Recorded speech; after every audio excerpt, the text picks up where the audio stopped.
Hello mga kamamshi! Welcome to my channel.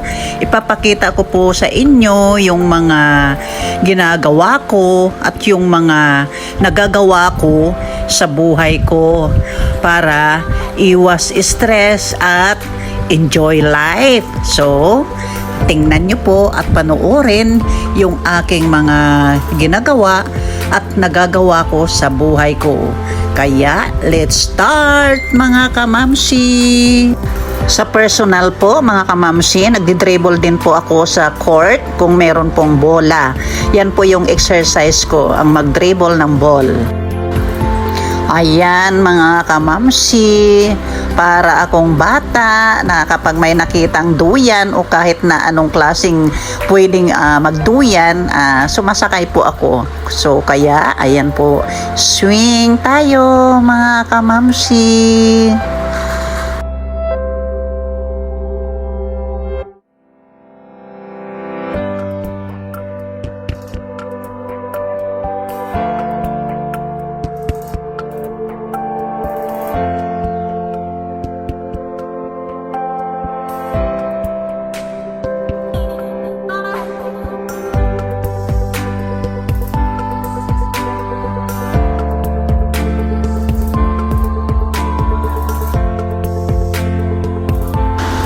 Pagdating naman po mga kamamsi sa ilog na kung ano po yung pwedeng sakyan na pwedeng gumamit ng sagwan, o ayan, sumasakay din po ako dyan. Tatulad niya ng balsa na pwede mong gamitan ng sagwan o yung bangka. Hindi po ako nakapag sagwan sa bangka nung ako'y umuwi sa province. Hindi ko po naisip yun kasi sumakay po kami sa motorboat. Hindi po kami nakapagbangka. Kaya, ayan ang mga ginagawa ko. Nakakapagsagwan po ako ng bangka at saka yan, balsa o kahit na anong pwedeng gamitan ng sagwan. Ito naman mga kamamsi, rocking chair sa SM Pampanga.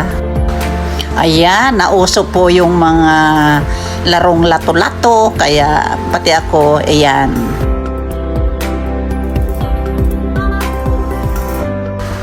Ayan pa mga kamamsi, kaya ko din pong lumangoy sa ilog, sa dagat, at yan, sa swimming pool. Oh, yan po yung mga ginagawa ko sa buhay ko mga kamamsi na kaya kong gawin. O di ba? Ang sarap lumangoy. O yan, ito pa mga kamamsi. Kaya ko din pong maglambitin dyan po sa spider web. Sa Treasure Mountain po yan, sa may Tanay Rizal. Mataas po yan mga kamamsi, kaya go! Ang sarap po ng feeling mga kamamsi kapag nandoon ka na po sa taas ng spider web na yan. Tapos makikita nyo po yung bundok. Napaka-overlooking po niyan. Kaya ang saya. Kasama ko po yung aking mga friendship dyan nung umakyat kami sa spider web. Then, ito naman mga kamamsi, hiking from sa seaside, paakyat po yan ng bundok mga kamamsi. Doon po yan sa amin sa Sibuyan Island, Romblon. Nung ako'y nagbakasyon, yan po yung mga ginawa ko doon. Umakyat po kami sa bundok, ayan, kahit naka-tsinelas lang, naka-short, hindi po ko naka-rubber shoes, sige, akyat, kasama ko po yung aking mga pamangkin dyan. Nakakahingal dyan mga kamamsi, pero sige lang, makaakyat lang po kami sa bundok, kasama yung mga pamangkin ko at saka yung aking ate na taga-video. Ayan po, overlooking din siya mga kamamsi. Kitang-kita nyo po yung dagat. Ayan. Yan po sa amin sa Sibuyan Island, Romblon. O diba, ang ganda. Makita mo po yung kapaligiran mga kamamsi sa baba. Kung nandoon ka na po sa taas ng bundok. Ang sarap ng pakiramdam kapag nandoon na po kayo sa taas. Then, ito naman mga kamamsi, another hiking. Dito lang po yan sa Tanay, Rizal. Sa farm po yan ng aming kaibigan. So, pinasyal niya po niya kami dyan sa Tanay, Rizal. So, ayan, mag-hiking na naman ako mga kamamsi, kasama yung aking mga kaibigan dyan. Ayan, makikita nyo din po sa taas yung overlooking, pati yung sa ibaba. Ayan, ito na naman po. Pwede din po ako sa sports. Ayan, naglalaro din po ako ng badminton. Yan, volleyball. Ayan, bowling. Kahit anong sports po na kaya ko. Ayan, kaya ko din pong sumakay sa kabayo. Kaya ko din pong sumakay sa kalabaw. Kasi laking probinsya po ako. Then, ito naman po mga kamamsi.